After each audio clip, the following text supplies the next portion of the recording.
Every day, across Britain, dozens of raids take place in secret. Police! Stay where you are! Get off the floor! Filmed over 2 years, this series has gained exclusive access to some of the best raids teams in the UK. Catching crooks red-handed. Seizing illegal contraband. Large quantity of cash. It's about strategy, surprise, getting results, Police will find them and they will bring them to justice. Police! and putting the criminals behind bars. Strike.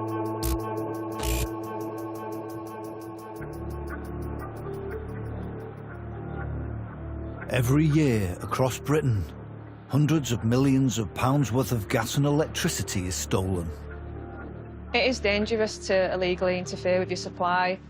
This is how you get electrical fires and gas explosions, by people interfering with equipment that they're not trained to use.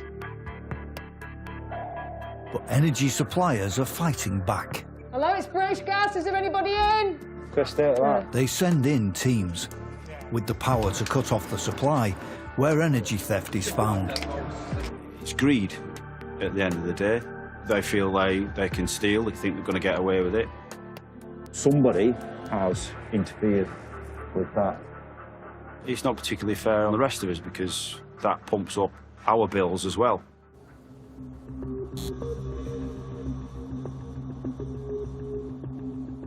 On shift today are British Gas Revenue Protection officers Rachel White and Damien Hornby. They're on their way to a farmhouse where they suspect electricity is being stolen. There, at the bottom. Go on. Yeah.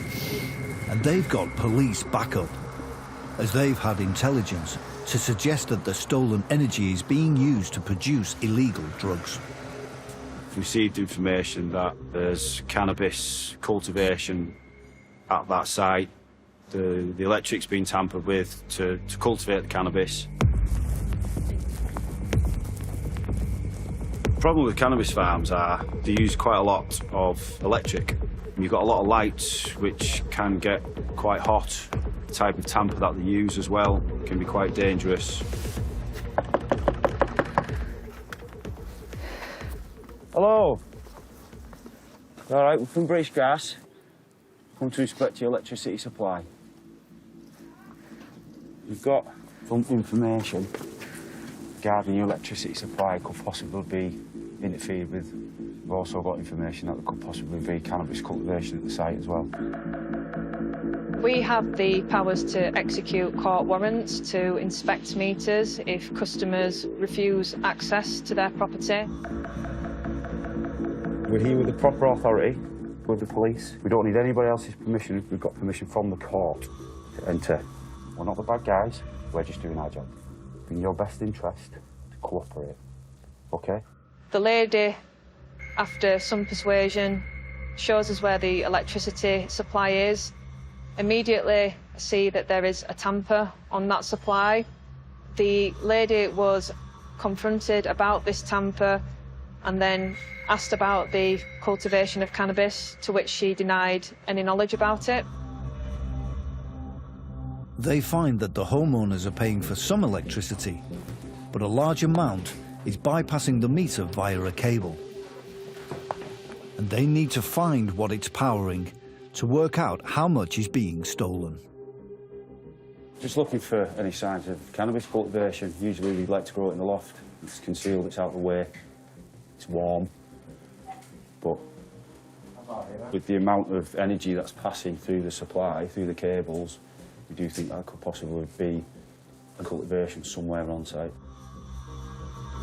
They start searching the rest of the farm buildings. I can't see anything in there, can you?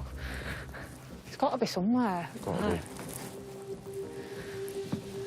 I have to walk around the property and search all the rooms, outhouses.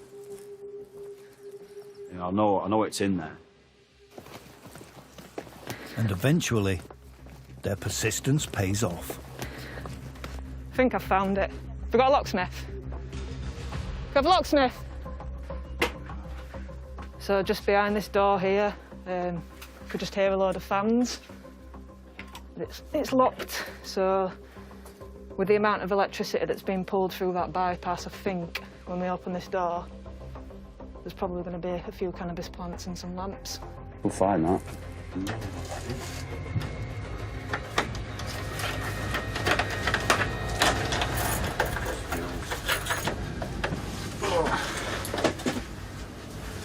So there is a cellar. Oh God, the smell. It's ready to go, that. It is, isn't it? Yep. Hidden in the basement are more than 20 cannabis plants, with an estimated value of nearly £14,000. Good find, good find. Obviously, it's been pulling a lot of juice to feed it, and we need to work out the time period for it as well, how long it's actually been here. They look through the equipment being used to grow the plants to work out how much power is being stolen. So we've got 9 600-watt bulbs, 600 watt. 2 fans, dehumidifier, 9 transformers. The bill comes to more than £10,500. 2 people are cautioned for the production of the cannabis, which is bagged up and taken away. The debt for the stolen electricity is soon paid. People do try to be clever with us. It is a game of cat and mouse, and they are one step ahead of us at times, but we don't leave any stone unturned. If it takes me an hour to find it, if it takes me 5 hours, I will keep looking. I do get a buzz off of it. I do enjoy catching people out at things that they shouldn't be doing. At the end of the day, it's a criminal offence and it's against the law. Coming up, the Midnight Ram Raiders on the run from police in Kent. People using force of this nature are clearly willing to go to any lengths. My team need to get hold of these 2 as soon as possible. And the major operation to crack down on the counterfeiters. It's very serious stuff. There's a much darker side to it, which is linked to organised crime groups.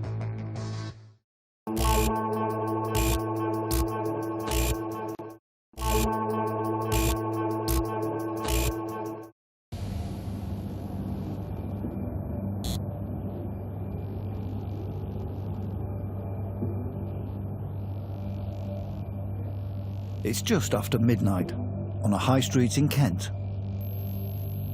The owners of a small off-licence have shut up shop.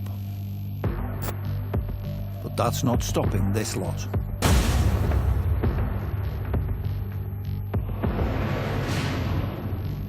A white transit van comes crashing in, destroying the shop front. 2 men get out and head to the back. Working together, they bring in heavy-duty straps, attaching one end to the van and the other to the store's ATM machine.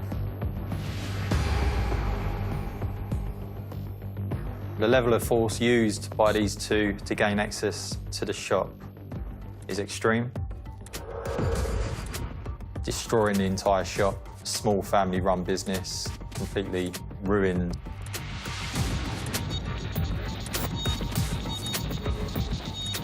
The suspects make off in 2 separate vehicles, the van and a black Ford Fiesta, with the escape filmed by a plucky passerby on their mobile phone. Within the hour, an unmarked police car spots the transit van in convoy with the Ford Fiesta.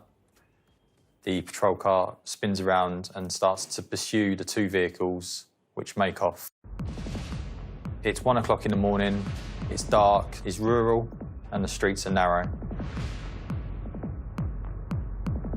Police are close behind them, but the men aren't giving up easily.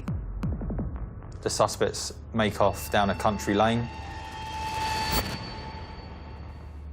Halfway down is a railway bridge, which is very narrow. They park the transit van under the railway bridge to block the road and make good their escape in the Ford Fiesta. The way they made off from the patrols, yeah, they've clearly come into contact with police before.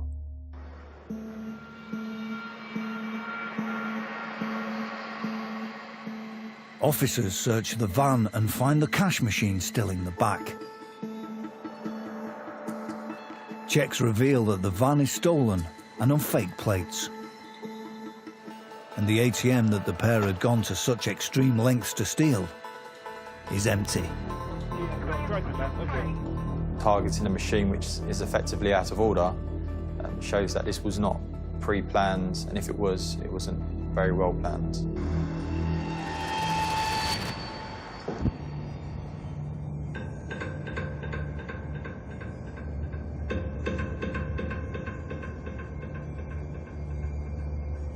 Detectives get to work to identify the men behind the raid. They start to build a picture of their movements.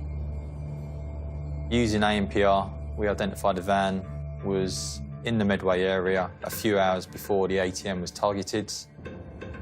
Using this, we're able to link the van to a commercial burglary. On CCTV, we see the same van and the Fiesta enter the car park. Two suspects use an angle grinder to force entry, running up the stairs, forcing open a second door using a sledgehammer. Not only are the vehicles used in each incident the same, so too is the men's clothing. One of the suspects was wearing a North Face coat with a baseball cap and quite distinctive trainers. The second suspect had a puffer jacket, again very unique. It had a small rip on its side as well. The pair leave empty-handed, but the CCTV is a crucial lead for detectives, who could now be facing a county-wide crime spree. People using force of this nature are clearly willing to go to any lengths. We need to make sure that people are safe overnight, so my team needs to get hold of these two as soon as possible. Officers find another clue inside the van, a receipt from a nearby DIY store. That gives us a time and a date these two suspects could have been.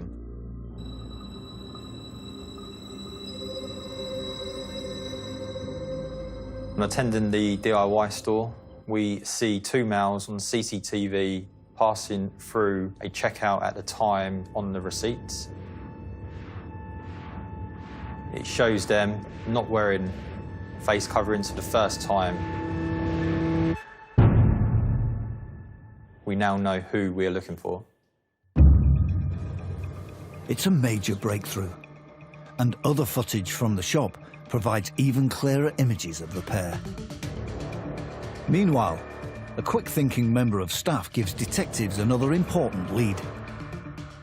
They recognised the two males and had confronted them for stealing some items. They have handed the items back and left the store. The member of staff took a photograph of the van the two males got into. It's the same one used in the ram raid on the shop.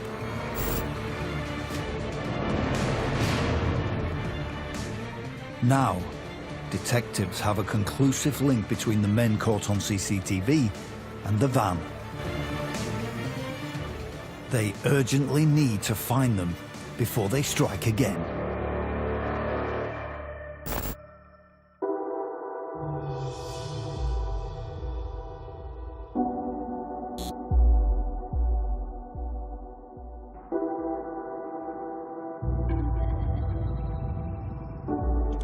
It's 3 a.m. and in Birmingham, trading standards officers are about to head out on a coordinated strike with police to target those suspected of selling thousands of pounds worth of counterfeit goods. The purpose of the exercise today is to carry out inspections on vehicles to see who is basically transporting counterfeit goods to market, because at the end of the day what we want to do is stop this illicit trade and protect consumers from being supplied counterfeit and unsafe goods. Hi, good morning everyone. Thank you for attending the briefing. It's a major operation across the Midlands, being led on the ground by Tariq Mohammed. It could be clothing, perfumes, accessories, whatever. We'll be seizing all the items from the vehicles and taking them back. Counterfeiting costs the UK economy approximately £13.6 billion a year. Consumers probably think they're getting a bargain, but at the end of the day, they're not, because counterfeit goods are just nothing but cheap, shoddy goods. People might think what harm purchasing a handbag or a T-shirt is going to cause, but there's a much darker side to it, which is linked to organised crime groups. The team believe vans packed full of fake goods are making their way to markets across the country. So we're expecting the first one imminently, so we need to get off. OK.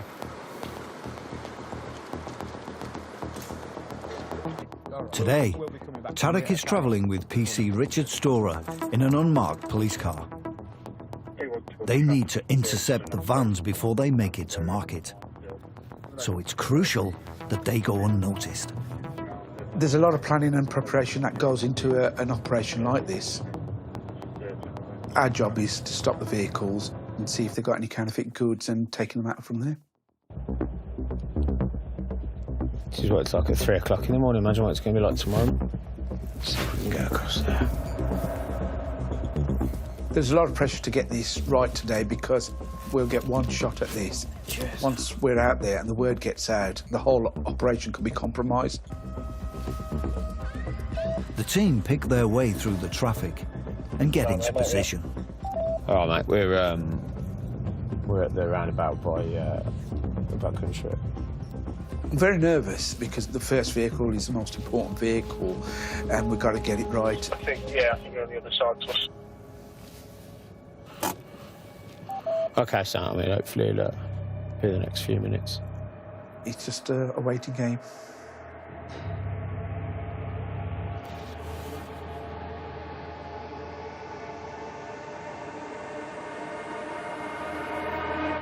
Here it is. I think this should be it. Lovely. OK, yeah, we've got sight of it. And the first vehicle's just arrived. Yeah, he's just going round the roundabout now. It's important for us that we don't lose him.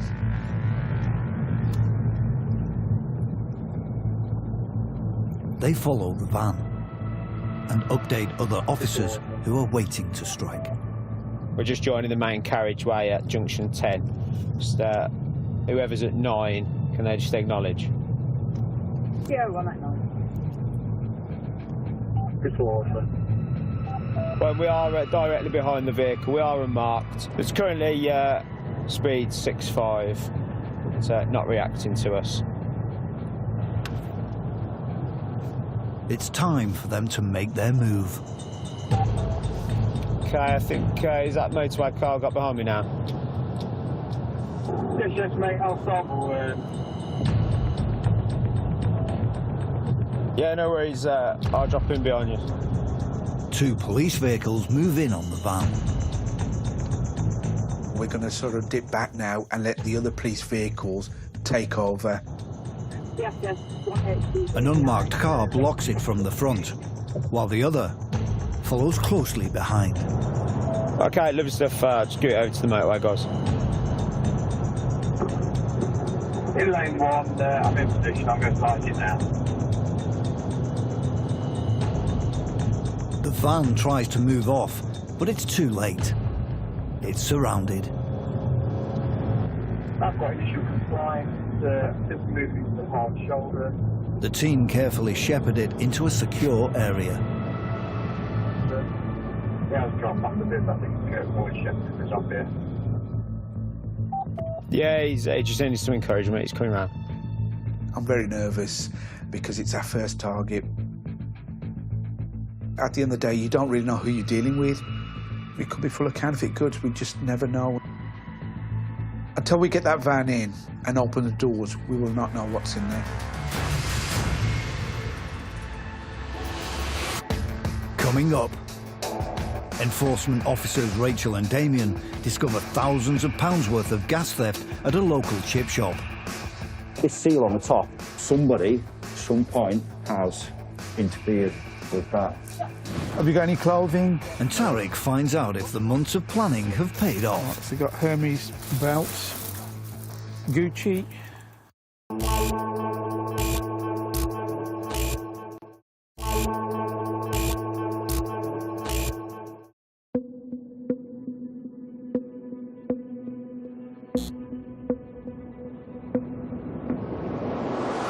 In Widnes, Revenue Protection Officers Rachel and Damien are on shift, investigating reports of suspicious gas use.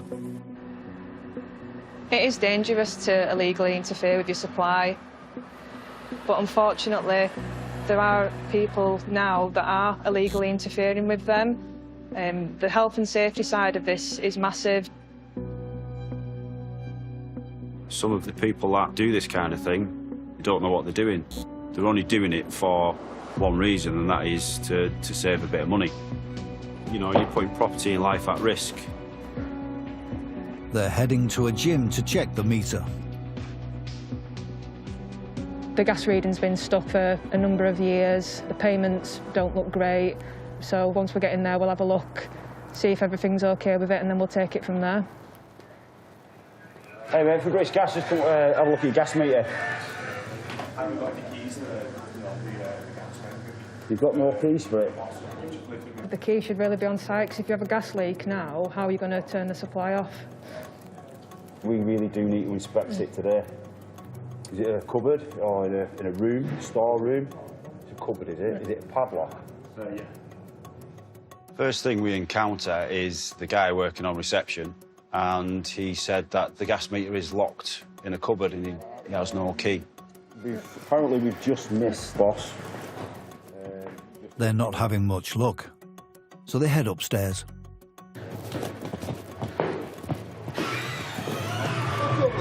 Oh, we just need to inspect the gas meter. We can't give you permission to Go do there, that. mate. Right. We'll have to wait until the manager comes in. Right, we've got a warrant to inspect it. You've got a warrant, can I see it? You're not the account holder, so I'd have to show it to them. I'll get hold of him now for you. Right. But we can't let you just take that off. They notice that gas is being used at the site.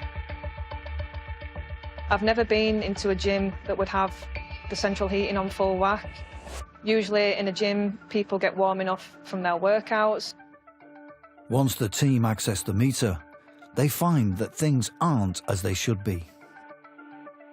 The meter was off supply and that was put on in its place. So that just substitutes the meter.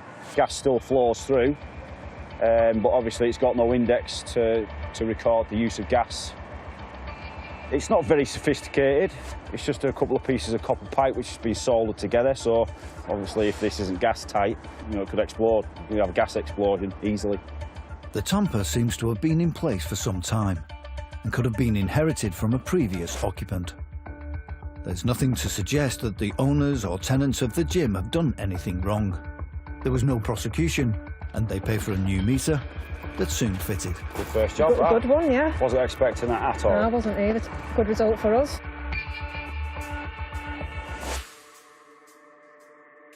Rachel and Damien's next job is in Warrington. They're going to investigate a local fish and chip shop that seems to be paying for less gas than it should.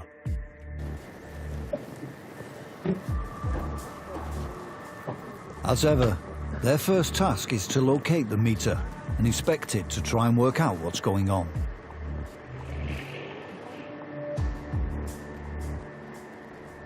Hey, yeah, from British Gas, we've just come to have a look at your gas meter. The index on the front of the gas meter is used for recording the amount of gas that the property is using, so they can be billed appropriately. It has a series of numbers across the front, and as gas is passing, it turns the numbers round, and then when that is submitted, it works out how much gas you have actually used. It's not even moving though, is it? You've got a problem with your gas meter. It has been interfered with.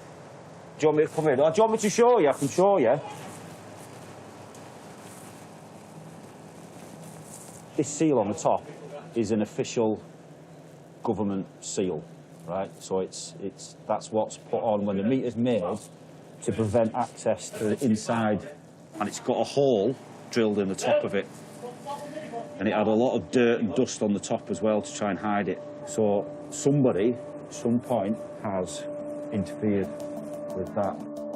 The person who is named on the account is responsible for paying for the use of gas. This hasn't been done accidentally. You know, the official seal's been removed and this fake seal has been fitted. We can prove that the supply is tampered. We can prove when the supply was tampered. So it's up to them to prove that they're not responsible if that's what they're saying, even if they haven't physically tampered with it themselves. It's classed as theft of gas. Only some of your gas has been paid for, not all of it. We're going to have to try and figure out how much gas has been stolen.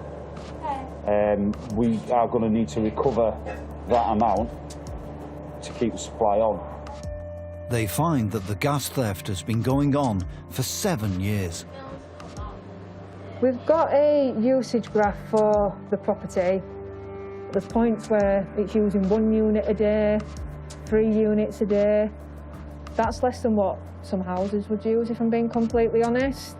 Given that you've got the 2 kebab burners and this range here, that is not correct. Okay. We have the powers to inspect meters, to disconnect supplies, to back bill you for the whole period. Okay. Now, the bill amount and to stay on supply today, it's £19,635.47, which I'm sure you can appreciate now that the seriousness of this and how much gas has actually been stolen. So my first question is can that be paid today? I don't know. I couldn't tell you that. No. We don't want to have to obviously close your business because you've got no gas, but if this isn't paid, unfortunately, that is the the choice that we will have to make and take. You can pay that like all in one and not just start paying it extra. No. We've got to recover it in full, I'm afraid. If it was debt, we'd come up with maybe a payment plan, but it's not, it's theft, and we have to deal with it differently. It's not further, it's coming on my shoulders. Well, this is what we're going to have to do then. We're going to have to take the meter. Apologies, sorry about that, but that's just the way that we've got to do. Yeah, exactly, yeah. The gas supply is cut off. While it's not possible to discover who tampered with the meter, as the account holder for the duration, she is liable. There was no prosecution, and arrangements are made to pay off the debt. That wasn't very pleasant, really, was it? No. It's unfortunate that that's had to happen because it's her name on the account. And when they're genuinely upset like that, it is quite a tough situation to be in. It would be easier if there was a big kick-off. It would make it a lot more manageable, really, but because she was genuinely upset, it makes it a little bit harder for us.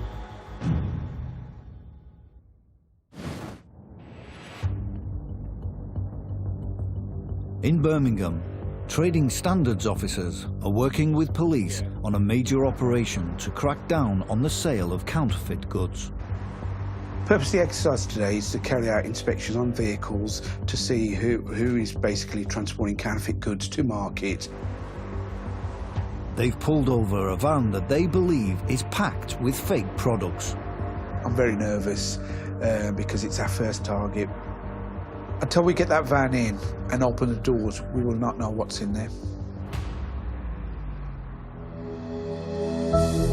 Tarek starts to question the driver.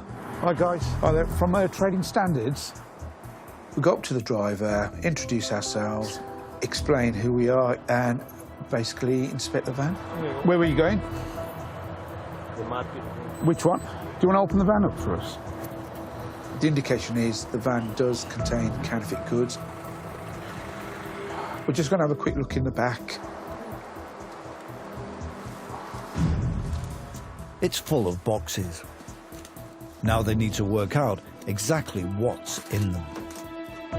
We do have experts from the industry who will simply tell us if the goods are counterfeit or not. What is it?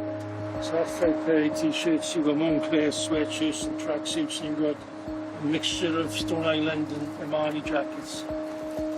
As the experts search the van, Tarek seizes the men's phones. Can you get your phones out? It's standard procedure in an operation like this because it's important that we make sure that no communication is made with other counterfeiters. Right, we've got 2 phones. Where's your phone, sir? From past experience, we know people get tipped off. OK, is that all you got? And it's not just the phones. He also decides to take the van. It's full. We're going to take the whole van. You got the whole van? Yeah. As the team work through the contents, Tarek and Rhodes policing officer Richard head back out to look for more counterfeiters. We know these vans will be travelling on certain motorways, going to certain markets, and actually leaving at certain times, so we're aware that vans will be travelling down this route. And one soon catches their eye. My colleague has just spotted another van which is going to stop. Just the driver, by the way.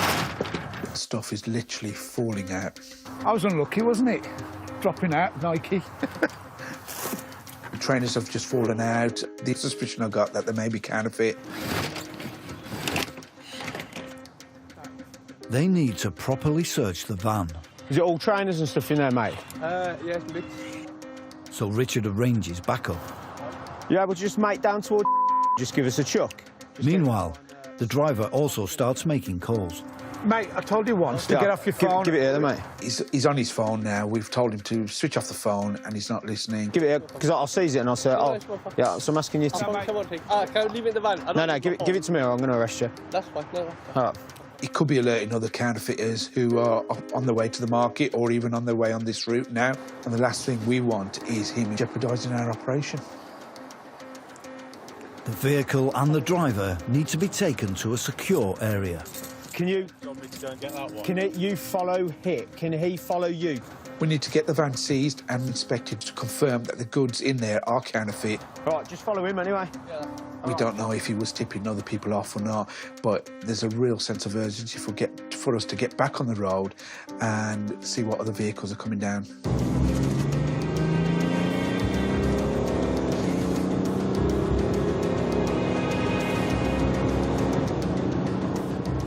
And it's not long before they spot another van that they suspect is carrying fake goods.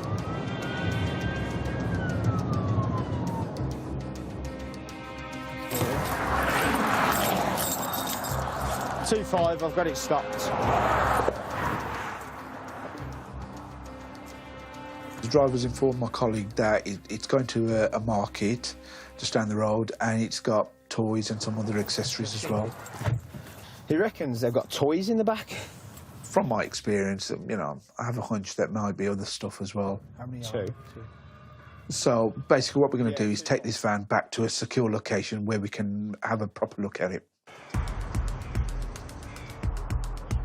At a nearby car park, the van driver decides to come clean. Have you got any clothing? Any footwear? Any counterfeit goods? Some in there. You might as well tell us the truth because we're going to have a look anyway. So, do you want to open it up for us?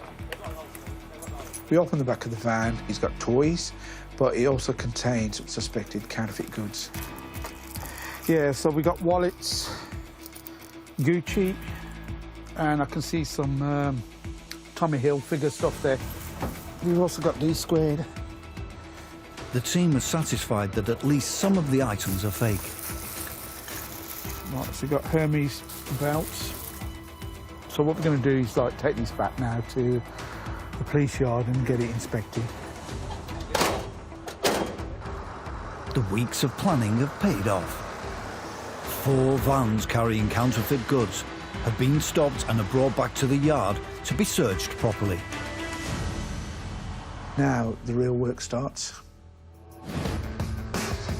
Coming up, the net is closing in on the violent ram raiders in Kent. We know who we're looking for, We know where they're from.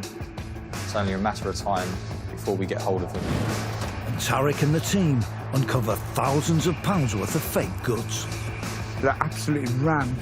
They're all branded names as well, so you've got like Levi's, Nike, Adidas, Montclair.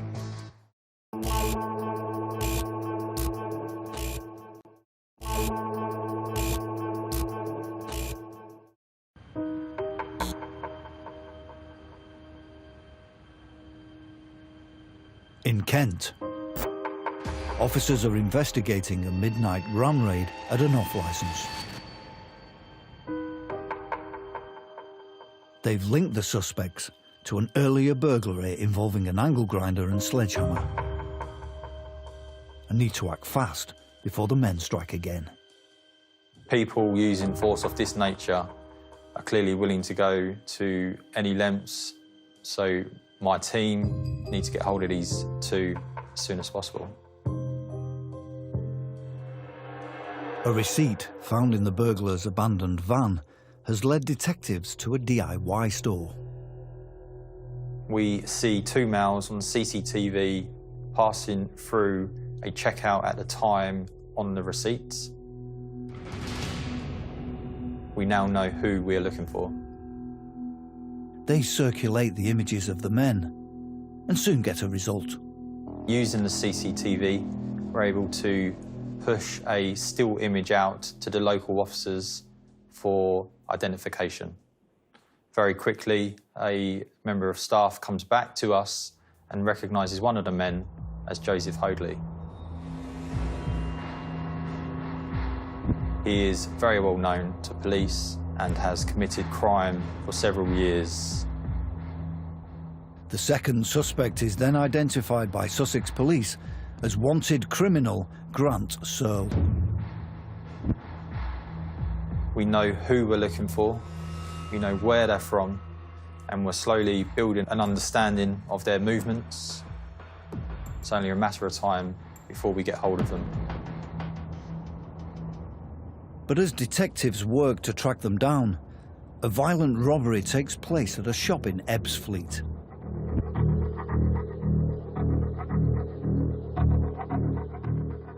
Two men wearing face coverings enter the store. They approach a member of staff holding a hammer, demanding they are taken to the office. They force them to open the safe. They steal around £9,000 before making good their escape.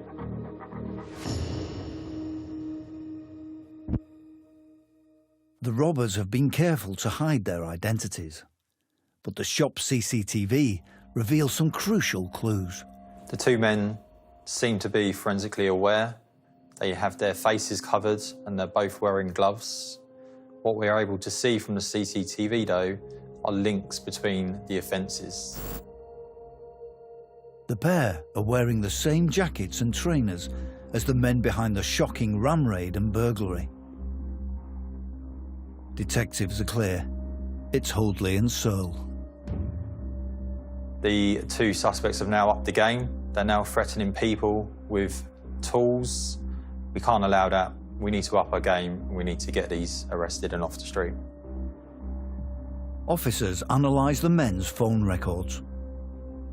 They show they were near each crime scene around the time the offences took place, but also link them to a number of other burglaries at houses across Kent. The amount of incidents that we can now link to these two is increasing. They are now going into people's houses while they're asleep. It's someone's safe place where they live, often with their families.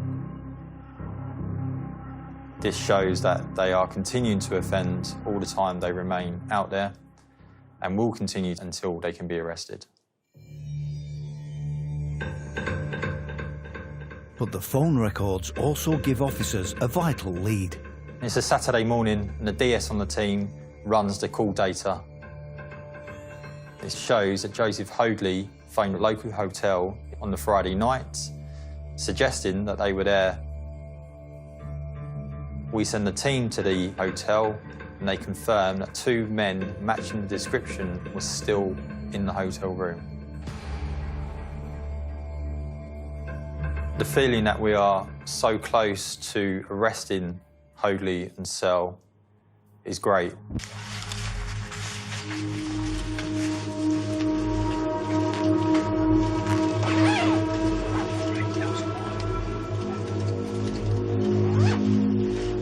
There's always a nervy moment before you go in that they may not be there.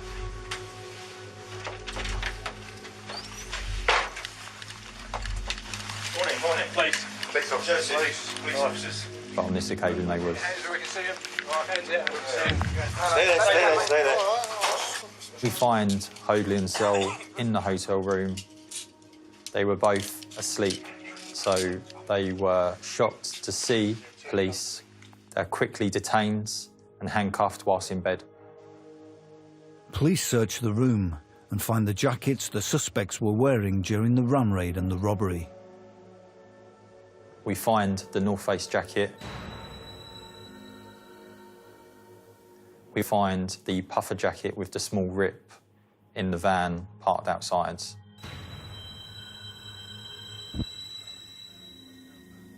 We also find a toolbox, and within that toolbox is a hammer, cable ties, and gaffer tape. Everything they would need to commit further offences.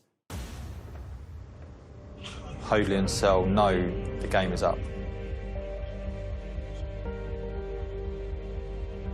The pair are taken into custody and questioned. I am able to interview both the men and present to them the trail of evidence they've left behind. Can you tell me where you were on the 27th of November? No problem. Can you tell me if you was in Kent? No problem. Knowing we've got our 2 men in custody is a sense of relief. It's ultimately what I joined the police to do, to arrest bad guys. Is there anything you want to say? It's not you? You don't know anything about it? Do you deny any involvement? Faced with overwhelming evidence, Hoadley and Searle plead guilty at court to multiple burglary offences, including the ram raid and the violent shop robbery. Hoadley is sentenced to 10.5 years, while Searle gets 11.5. Knowing we've got our man, knowing we've put an end to this spree they've been on, is very rewarding and satisfying. Our victims can sleep of a night knowing that these 2 are not going to commit any further offences.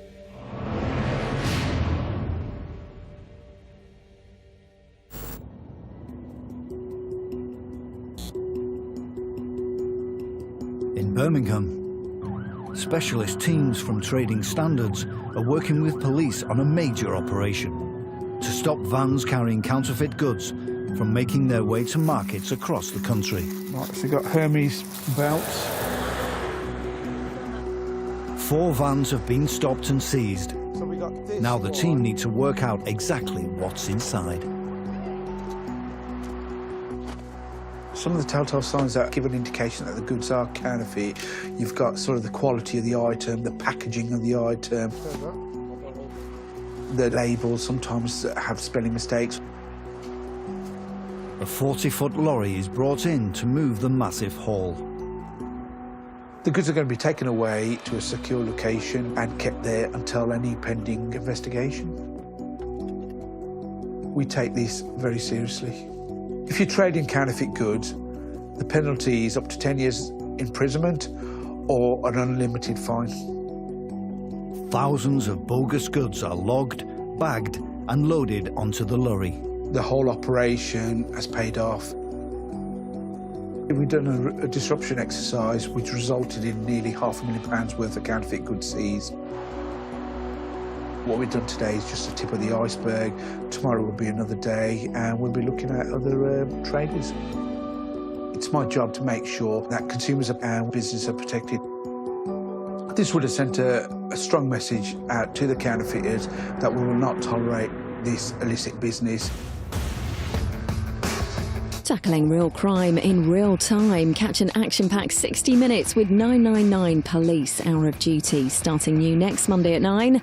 And tonight, a stabbing in the car park is causing chaos at Barnsley A&E in Casualty 24/7. Every second counts. Next.